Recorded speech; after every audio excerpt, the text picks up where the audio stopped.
নমস্কার, street village ফুডে স্বাগতম। আজকে আমি রান্না করব রুই মাছের মশলা ভাজি। যত মশলা আছে সব মশলা দিয়ে আমি রুই মাছটা ভাজি করব। তো আমরা সচরাচর বাড়িতে মাছ ভাজি খেয়ে থাকি, তো আমি আজকে একটা নতুন পদ্ধতিতে রুই মাছ ভাজি করে দেখাবো। এভাবে খেলে খুব ভালো লাগে। এই রুই মাছের ভাজি করার জন্য আমি একটা 2 কেজি পরিমাণের রুই মাছ নিয়েছি। দেখতে পাচ্ছেন আপনারা, বড় একটা রুই মাছ, দেখতে সুন্দর ভালো আছে। তো চলুন বন্ধুরা, আমি প্রথমে মাছটাকে কেটে পরিষ্কার করে নিব। প্রথমে আমি মাছের আঁশগুলো ছাড়িয়ে নেব। তো বড় মাছ বটি দিয়ে সহজে যাবে না, তাই আমি একটা ছোরা দিয়ে করতেছি।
মাছটা আমি কেটে ধুয়ে পরিষ্কার করে নিয়েছি।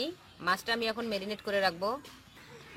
তার জন্য আমি যা যা নিয়েছি: লবণ, হলুদ গুঁড়ো, শুকনো মরিচের গুঁড়ো, গোলমরিচ গুঁড়ো, ধনে গুঁড়ো, জিরে গুঁড়ো, গরম মশলা গুঁড়ো, আদা বাটা, রসুন বাটা, আর আমি দিয়ে দেবো লেবু রস।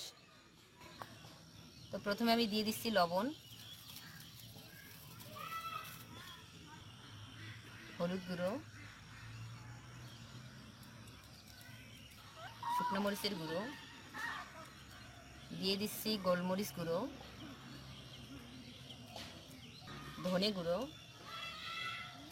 জিরে গুঁড়ো। এখন আমি দিয়ে দিচ্ছি গরম মশলা গুঁড়ো।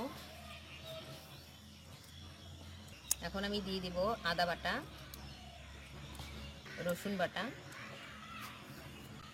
দিয়ে দিচ্ছি লেবু রস।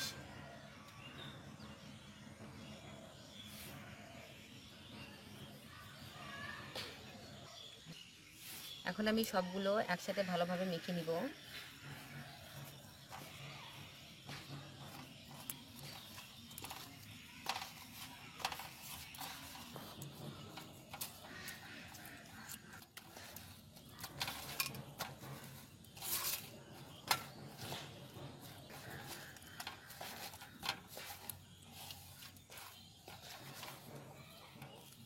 মশলাগুলো যাতে মাছের গায়ে ভালোভাবে লেগে থাকে তার জন্য আমি দিয়ে দিচ্ছি এখন তেল।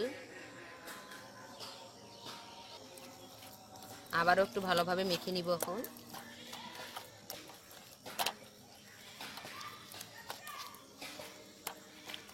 হয়ে গেছে সবগুলো ভালোভাবে মাখানো। তো এখন আমি এটা রেখে দিচ্ছি 20 মিনিটের জন্য। 20 মিনিট পরে আমি মাছগুলো ভেজে নিব। 20 মিনিট হয়ে গেছে, মাছগুলো আমি ভেজে নিব। তো তাই এখন আমি কড়াই বসিয়ে দিচ্ছি। কড়াই গরম হয়ে গেছে, এখন আমি দিয়ে দিচ্ছি তেল।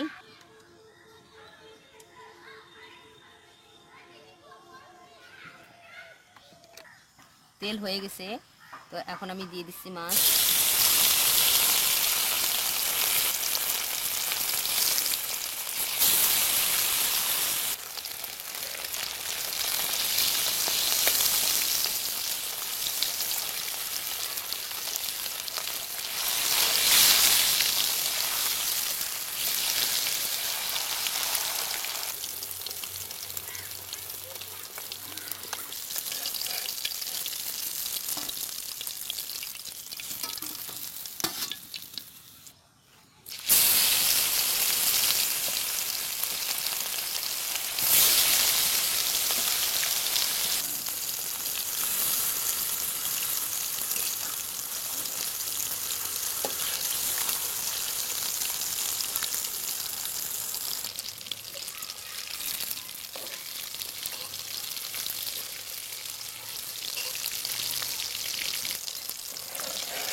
মাছ ভাজা হয়ে গেছে, আমি ভেজে নিয়েছি ভালোভাবে। তো এখন দিয়ে দিচ্ছি ধনেপাতা।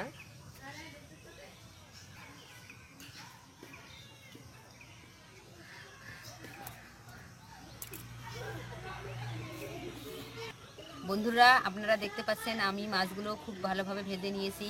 তো এটা আপনারা এমনিতেও খেতে পারেন, আবার গরম ভাতের সাথে বা পোলাওয়ের সাথে বা রুটির সাথে খেতে ভালো লাগবে। তো বন্ধুরা, আমি খেয়ে দেখি মাছটা খেতে কেমন সুস্বাদু হয়েছে। চলুন তবে খেয়ে দেখা যাক।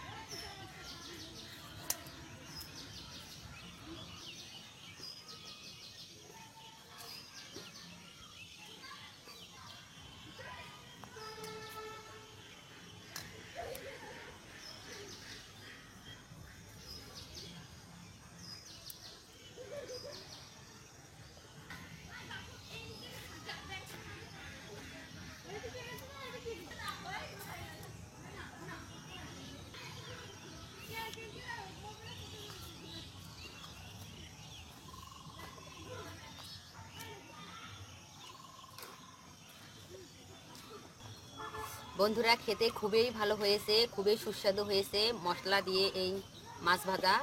তো বন্ধুরা, এই মাছটা হালকা আছে ভাজতে হবে। জাল বেশি হয়ে গেছিলো, তার কারণে প্রথমের মাছ 2 পিস মাছ হালকা পুড়ে গেছে। তো আপনারা বাড়িতে হালকা আছে মাছটা ভেজে নেবেন, তাহলে দেখবেন যে মাছটা খুব সুন্দরভাবে ভাজা হয়ে গেছে এবং ভিতরেও মশলার যে একটা ফ্লেভার আছে সেটা ভিতরে চলে যাবে, খেতে খুবই ভালো লাগবে। তো আমাদের এই রেসিপি যদি আপনাদের ভালো লেগে থাকে তাহলে আমাদের চ্যানেলকে লাইক করবেন, কমেন্টস করবেন, শেয়ার করবেন এবং যারা সাবস্ক্রাইব করেছেন তাদেরকে অসংখ্য অসংখ্য ধন্যবাদ। এবং যারা এখনও সাবস্ক্রাইব করেননি প্লিজ তারা সাবস্ক্রাইব করে নেবেন। আর নতুন নতুন ভিডিওর আপডেট পাওয়ার জন্য পাশের বেল আইকনটি ক্লিক করে রাখবেন। আপনারা সবাই ভালো থাকবেন, সুস্থ থাকবেন, আশীর্বাদ করবেন। ধন্যবাদ।